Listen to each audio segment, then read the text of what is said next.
wilayah pada era desentralisasi memegang peran yang sangat krusial sebagai instrumen penggerak reformasi struktural. Di tingkat daerah, Rencana Pembangunan Jangka Menengah Daerah atau RPJMD seharusnya berfungsi sebagai jangkar kebijakan makro yang menyelaraskan alokasi pembiayaan antar sektor.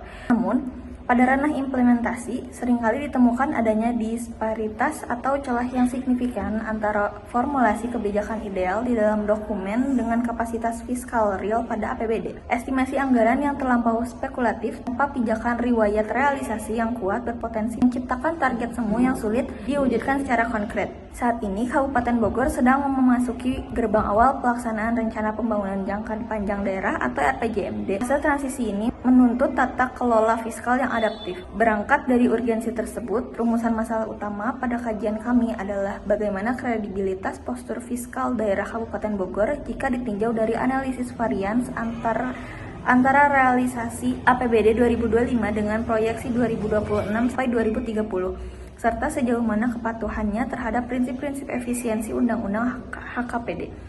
Sebelum melangkah lebih jauh ke dalam data, kami menggunakan landasan teoritis administrasi pembangunan daerah dan kebijakan publik. Konsep ini menekankan bahwa kebijakan yang diambil oleh pemerintah daerah merupakan representasi dari intervensi struktural untuk memecahkan problematika kewilayahan secara struktur terukur, termasuk merespons tantangan kerawanan spasial dan daya dukung lingkungan. Dilihat dari perspektif manajemen perencanaan, RPJMD memegang 4 fungsi vital, yaitu sebagai pedoman pelaksanaan kerja seluruh OPD, sarana integrasi program lintas dinas untuk menghindari ego sektoral, fondasi penyusunan rencana strategis atau rensta instansi, serta parameter utama dalam mengevaluasi kinerja tahunan daerah.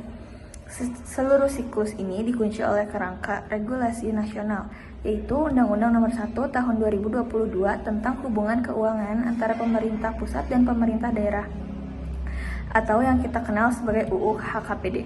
Undang-undang ini mereformasi tata kelola keuangan daerah melalui penataan transfer berbasis kinerja dan penegasan efisiensi belanja, termasuk pembatasan belanja pegawai yang menjadi fokus utama analisis kami nanti. Visi misi Kabupaten Bogor 2025-2030. Selanjutnya, mari kita dekonstruksi visi dan misi yang tertuang dalam dokumen perencanaan Kabupaten Bogor. Visi yang diusung adalah Kabupaten Bogor termaju, nyaman, dan berkeadaban. Termaju berorientasi pada keunggulan ekonomi, infrastruktur, dan kualitas SDM. Nyaman menitik beratkan kepada kelestarian lingkungan dan pelayanan publik yang merata, sedangkan berkeadaban mengarah pada tata kelola pemerintah yang bersih atau good governance, serta masyarakat yang berkarakter. Visi ini kemudian diterjemahkan ke dalam 4 misi utama yang bergerak secara simultan. Pertama, Bogor Membangun, yang berfokus pada pemerataan infrastruktur fisik dari wilayah barat, timur, tengah, utara, hingga selatan, guna menekankan disparitas aksesibilitas. Kedua, Bogor Berdaya, yang menguatkan ekonomi akar rumput melalui UMKM, koperasi, dan agrowisata. Ketiga, Bogor Cerdas dan Sehat, yang memprioritaskan peningkatan indeks pembangunan manusia atau IPM melalui pemenuhan standar pelayanan minimal bidang kesehatan serta penanganan stunting.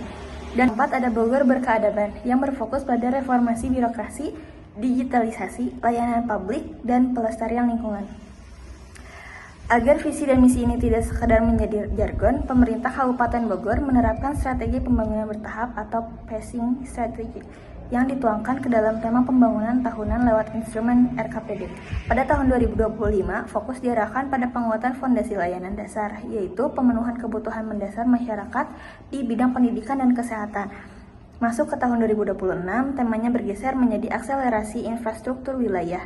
Di tahun inilah konektivitas antar wilayah ditekan habis-habisan untuk memecah isolasi ekonomi, terutama di wilayah Bogor Barat dan Bogor Timur.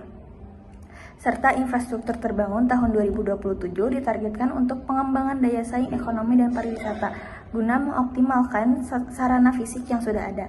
Di tahun 2028 berfokus pada pemantapan inklusi sosial dan ketahanan lingkungan melalui pengentasan kemiskinan ekstrim dan mitigasi bencana.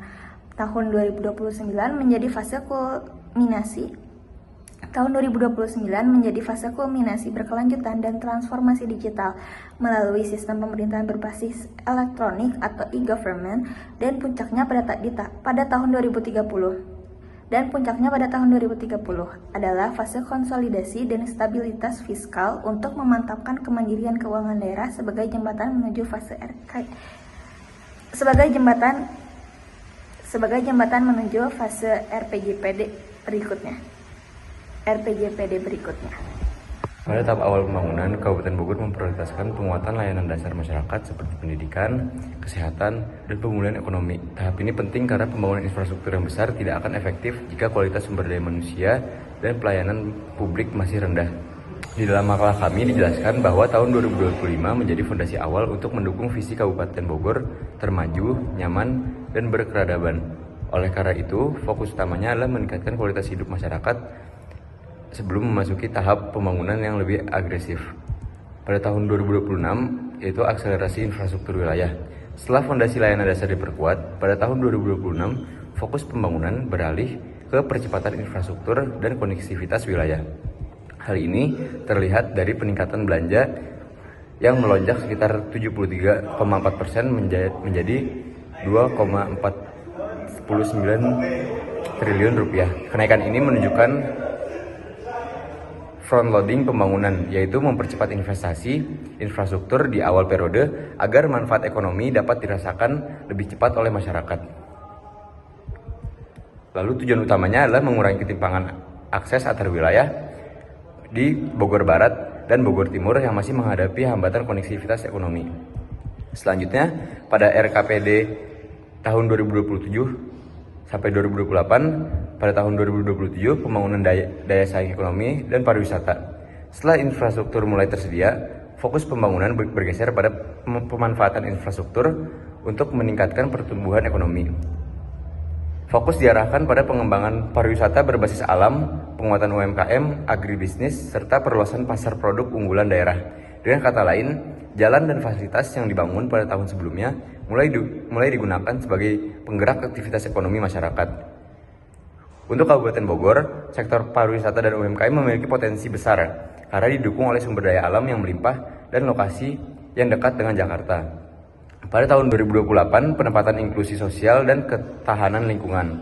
Pertumbuhan ekonomi tidak hanya harus menghasilkan pendapatan, tapi juga harus dirasakan oleh seluruh lapisan masyarakat. Oleh karena itu, pada tahun 2028, fokus diarahkan pada pengentasan kemiskinan ekstrim, pemberdayaan kelompok rentan, serta konservasi lingkungan hidup. Langkah ini juga penting karena Bogor memiliki tantangan kerawanan bencana dan tekanan lingkungan yang cukup tinggi, khususnya di wilayah pegunungan dan daerah rawan longsor. Selanjutnya, pada tahun 2029, keberlanjutan dan transformasi digital. Pada tahap ini, pemerintah daerah mulai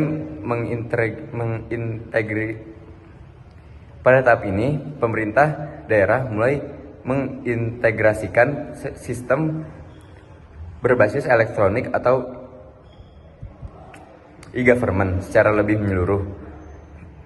Digitalisasi diperlukan untuk meningkatkan efisiensi pelayanan publik, memperkuat transparansi, dan mempermudah koordinasi antara perangkat daerah. Selain itu, pada tahun 2029 menjadi fase evaluasi terhadap capaian pembangunan yang telah dilakukan sejak 2000